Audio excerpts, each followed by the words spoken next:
దేవునికి స్తోత్రం. ఇది యెరూషలేము పట్టణము మోరియా పర్వతం మీద నిలబడి మీతో మాట్లాడుతున్నాను. ఇదిగో ఇక్కడ ఉన్నది వైలింగ్ వాల్ అని పిలువబడుతున్నది, విలపించు గోడ అని పిలువబడుతున్నది.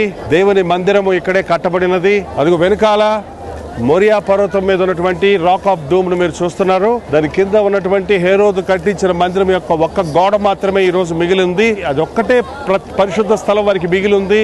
దేవాలయాలు వారికి లేదు కాబట్టి ఆ దగ్గరకు వెళ్లి ప్రలాపించటము చూస్తూ ఉన్నాం. ఈ రోజు ఒక ప్రత్యేకమైన రోజుగా ఉంది. 13 సంవత్సరాలు వచ్చిన ప్రతి మగబిడ్డ దేవునికి ప్రతిష్ఠించి తోరా చదవడానికి ఈ రోజు నుంచి వారు కూడా తోరాను చదువుతారు. తోరా అంటే ఆది కాండము, నిర్గమకాండము, సంఖ్యాకాండము, లేవియ కాండము, ద్వితీయోపదేశ కాండం అనే 5 కాండాలను తోరా అన్నారు. ఇంకా ఇక్కడ ఉన్నటువంటి యూదులు అది మాత్రమే చదువుకుంటూ ఆ యొక్క మోషే గ్రంథము దగ్గరే ఆగిపోయిన వారిగా కనబడుతున్నారు.